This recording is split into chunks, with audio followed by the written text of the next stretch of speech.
Hello, welcome to the channel and welcome back to Resurwreck Autos HQ. So guys, it is Friday. We've made it through another week. A little bit cooler as well today, so it should be a lot easier to work in the workshop. So today we are going to continue with the Peugeot 208. We started doing the timing belt yesterday. I've stripped it all out. We've done the sump. We set the sump back in place so it can dry overnight. So now we can continue. I can put all the timing belt back in place, box it all back up, put the oil in, then run it, knowing that the sump is dry underneath. That's what you need to do. So let's crack on. I'll set you up. Let's do this.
Right, okay, guys, there we go.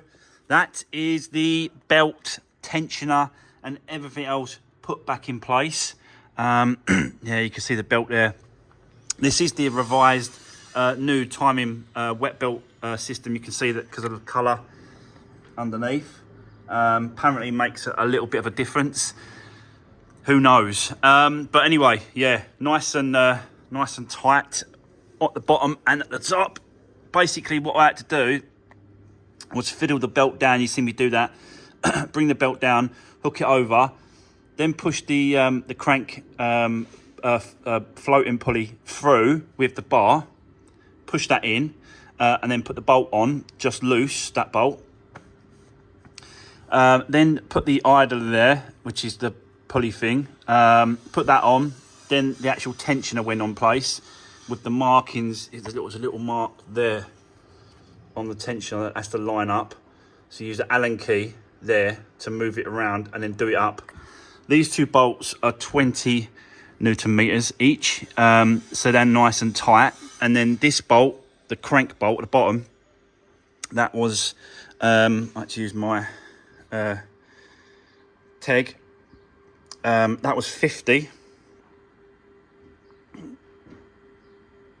And 50 Newton meters, and then 180 degrees is that bottom bolt. So now that's done. All I've got to do now is put the cover here, put that on with a new gasket that goes in place. Then remove these three bolts here. Then put the lower pulley on, which is this one here. We'll put that on. And then take off all the locking pin at the bottom and the bar at the top.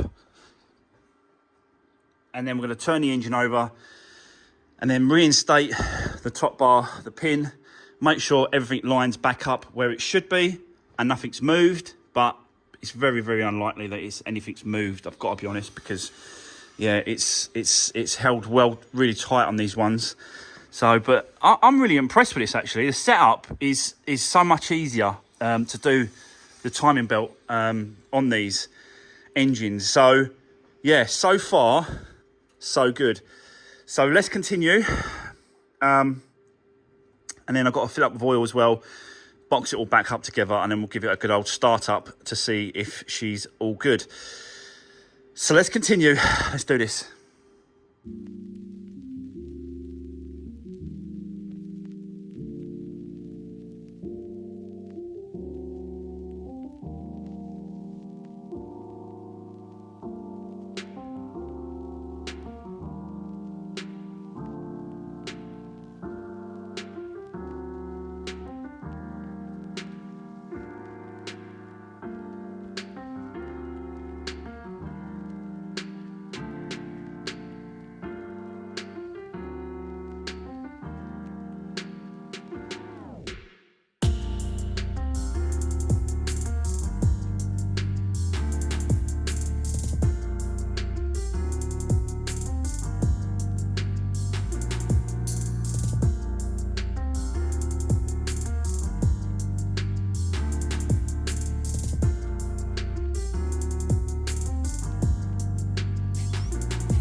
Right, guys, you know what? It's going back really, really well. Managed to get the intake sort of spun around the back, and then I've done up the bolts.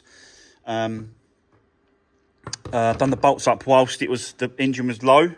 It just gives you more access, more easier to get to the bolts, do them up tight, and then clip everything back to normal, back together. But yeah, that should be everything apart from this now airbox that goes into that position there. I've got a new air filter, so I'm going to swap that over. But I just want to quickly show you what I found here. This is obviously a black box for the insurance companies, and it was just sort of tucked down there, and I thought, what's that flashing? I think it was like sitting like that or something. And I saw it flashing, and I thought, what is that flashing? And then realised it's got a black box fitted.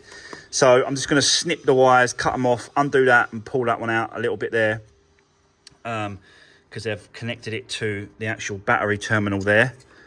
And then just throw that. That's just rubbish. But I just wanted to quickly show you that. But yeah, let's continue. Sort out the airbox, put that in place, fill up the oil as well. Just got to make sure we're topped up in the right level. I have put some in before I put that cam cover on. Put about 3 litres in there, I think it was. So that's going to be enough to get us a good reading on the actual dipstick there. I'll test that. I'll make sure that we're up to the right level. And before we start, I've done the coil packs have been put back in place now. All the plugs have been put on. Just got this last one here. That one there goes from that pipe there. Goes in like that, and it goes to the airbox, which is there. So leave that for the minute until we get the airbox down. But let's continue. Let's keep going, and then we're going to turn that key. Hopefully, fingers crossed, it's all good. But you know, I can't see anything moving. So, but we shall see. You never know. Let's do this.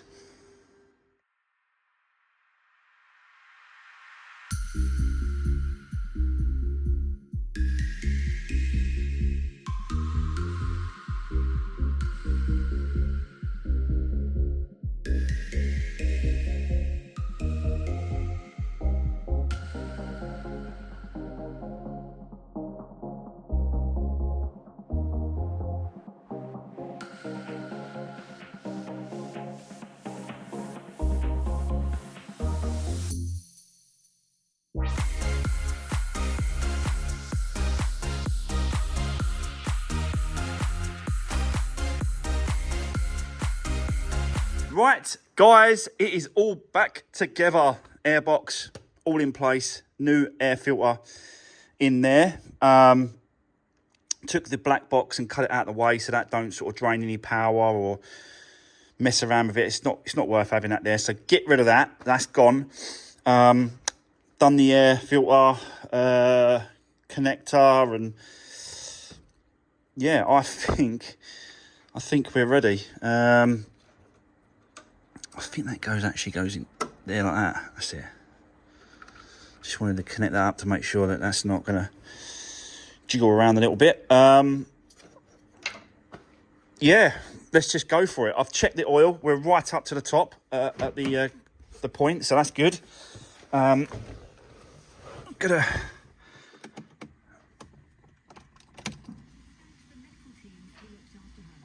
let the pump do it a couple of times.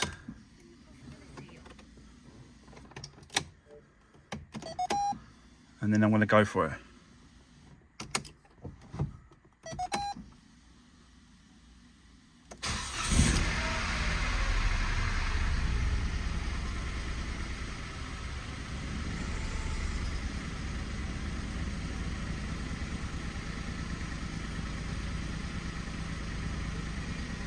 Well, there we go.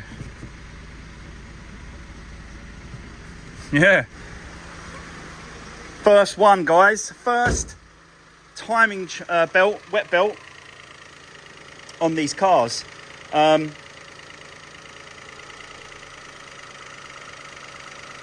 going to let it warm up. I'm going to let it sort of do its circulation thing. I'm going to let it sort of just run its course. But do you know what? It's ticking over all right. It's when I say ticking, it really does. They don't seriously tick, but they do tick, these engines, don't they? Because they're only 3 cylinders. Yeah,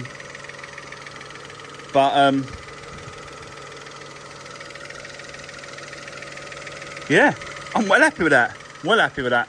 And obviously, you know, once I do more of these, the faster you get. It's like the same sort of thing with the Fiestas, 1.2s and the 1.4s, timing belts. The quicker, the more you do, the quicker it is. And that's just, you know, in general, really, when it comes to anything you do. But I'm happy with that. I'm well happy with that. So far, so good. Right. I'm going to leave it running for the moment. Get it up to temperature. There's no lights on the dash. Nothing's happening when it comes to that kind of thing. So that's good. This has actually got Apple CarPlay. I don't know if I've showed you this before, but look. It's got touchscreen Apple iPlayer. So, yeah, you can connect your iPhone to it. But yeah, let's continue. We have got some bits and pieces to do. I want to get the headlights back in place now as well. So they're done. Get those two in. What else we've got to do? We've really got to have a look at this wheel, you know, and try and get this locking wheel nut off here. It's got to be done. We've got to crack on and get that done as well. So I've got to figure out that. So we'll probably have a go at that as well. So let's continue. But yeah, so far so good. Oh God, it's always nerve-wracking when you do this. This is the first one I've done. It's always nerve-wracking, but it's always nice when you just turn the key and away it goes. So there we go. I've set you up. Let's keep going. Let's do this.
Right, guys, I've hit a bit of a snag.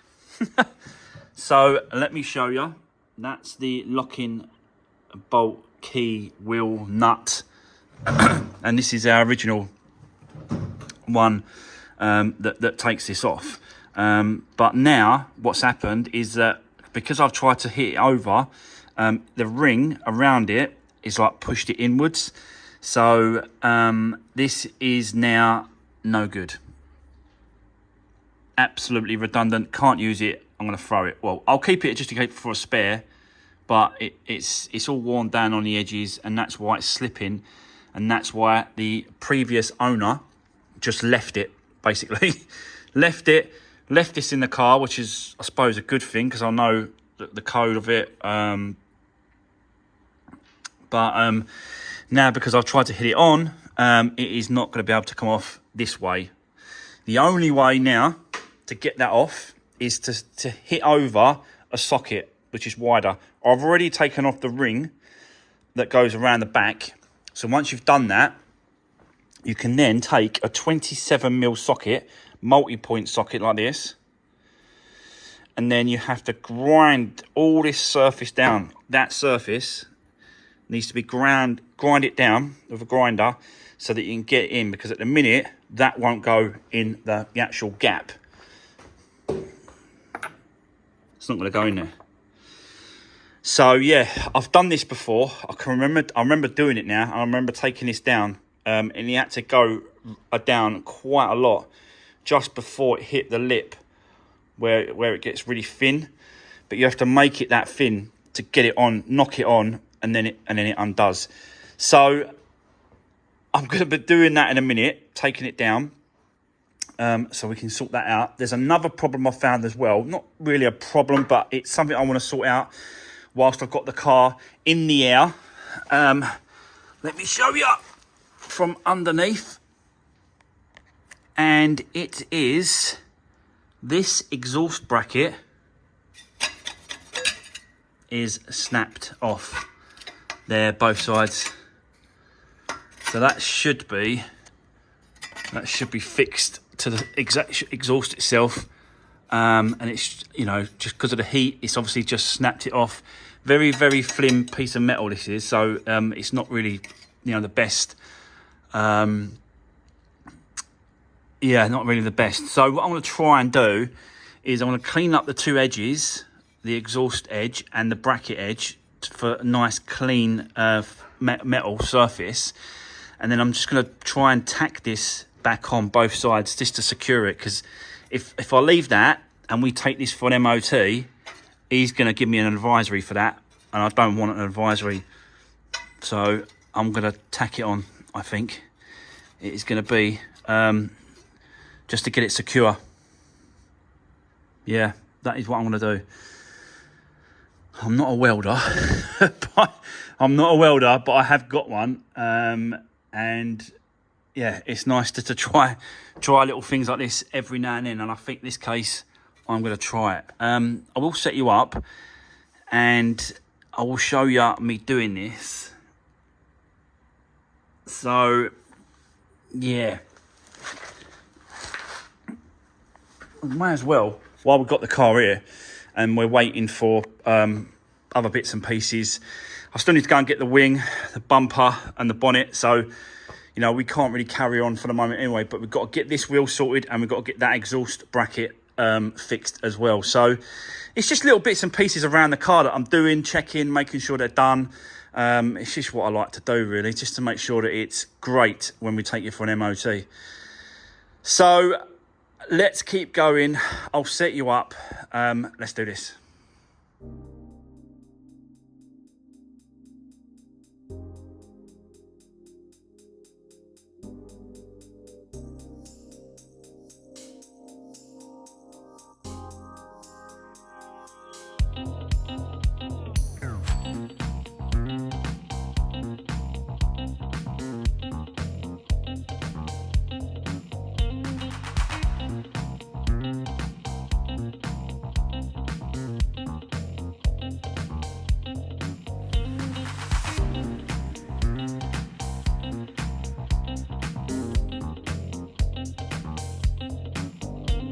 Right, guys, after hours of working this out, taking the bolt down, you can see, like, I had to grind it right down, all the way, so it's it's nice and thin, so it will go actually in. Yeah, I heated it up as well. Got the heat gun there, got some heat in there, and as you can see, I got it. So yeah, patience, but pays off. So there we go. So we can now put the right one in that matches the rest of the car, and that can go in place. Oh, what an absolute nightmare! But I'm glad that that is done, you know, and that is off now. But yeah, unbelievable, isn't it? They're such a pain, those bloody bolts, you know. But let me just grab it with a pliers. But yeah, they're just an absolute joke to get off. But I bared with it. I didn't let it beat me. It didn't beat me. And yeah, it took a couple of hours. But most of that time, I've got to be honest, was grinding that down. That's what took most of the time. Because you just can't get it in there, you know, deep enough or thin enough. The actual wall of the actual socket needs to be thin so you can get it in there. And you can see how thin it was, because you can see it, I'm starting to break through the socket. See, it's all broke there, look. So actually this one now is no good, because that is too gone. Look how close. You see the gaps between the teeth, look how close I've got it. So yeah, so there we go. But that bolt served the purpose. It got the old one off, and we can now you know, put this one on. I'll put it here for a second. Wow, okay, but I'm glad it's done. Now we're going to move on and see if we can just do a little bit of tacking on that bracket to hold that exhaust bracket and exhaust up a little bit. I've got my old Parkside here. Whether or not this is going to work, I don't know. But again, you've got to give it a try. You've got to give it a try. So that is exactly what I'm going to do. It's the stick form, that one. So you basically got like a stick there. And yeah, you just give it a few tacks, and hopefully that will hold it up nice and tight. So much better than what it was, or what it is, because that bracket is actually part of the exhaust. So what you're going to do, go and get another exhaust complete, because that's the only way to do it really, or do it the way I'm doing now, and it's just give it a few tacks to hold it up. So that is what I want to try now. Whether or not this is going to work, I don't know, but let's give it a go. Let's carry on. Let's do this.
Do you know what, guys? Just before I started doing this on the exhaust, I thought, I did think to myself, do you know what? I could actually make this worse. And I think I have. Unbelievable. But you got to laugh, ain't you? Because otherwise You know, you'd never give anything a go. So what I'm trying to do, I'm trying to push the bracket and, you know, fix it up. This side, I've got it fixed a little bit, tacked. But what I want to do is I wanted to go down the sides of the bracket as well, just to see if I could get it, a little bit more solid and secure. And as you can see, I've punched a hole through it. Look, I've punched a hole in the exhaust. Unbelievable. So, yeah. What an absolute nightmare. Do you know what? I might just see how much the exhaust is. Because it is just one bolt here, really, that bracket there, which I'm going to have to sort of cut anyway and get another one for that. And then just get another exhaust, I think. Or can I speak to... Because basically, the guy that does the MOTs, he does a little bit of welding as well, obviously, because, you know, sometimes he gets cars in that needs a little bit of welding done. So he does that as well for people. I'm going to speak to him and say, look, you know, could you just fix those brackets up, weld it all up, fix it all up, you know, secure it, and then obviously fix my hole that I put there as well, if you can. I'm going to send him some pictures to see if he can do it. If he can't, we'll just, you know, we'll just swap out the exhaust and be done with it. But now we're going to have a blowy exhaust, guys, because I punched it through. I had a funny feeling it was going to do that. I really did. But it just shows you, you know. It just shows you. It just you have actually got to have a go at things. Otherwise, you'll never know. And you know, I know now that it punched it straight through. But I think it was the settings, you know, on that. I couldn't. What it was is that I wasn't getting a good. This is not a welder. This is not a great welder, is it? Let's be honest. But there's two settings on this, and I had it there to begin with, 1.6 to 1. You can see the settings there, and it just wasn't taking. And I thought, you know what? Let me switch it up. I switched it up to the more powerful one, the 2.5, and then boom, punch straight through. So yeah, lesson learnt. But yeah, it is what it is. We'll get over it. I'll get it sorted. You know I will. And I'll show you as well once I do get it sorted. But I will speak to the MOT guy, the welder guy, see what he says. And I'll go by, you know, his advice, really. If he says, nah, you're going to have to change the exhaust, then we'll get one. It ain't a big deal. But yeah. Oh, guys, I'm absolutely shattered.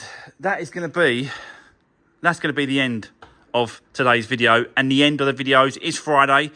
We'll be back on, don't know if we're back on this on Monday, or we'll be back on the Focus. Not quite sure if the Focus is going to come in time. Not quite sure what is going on there.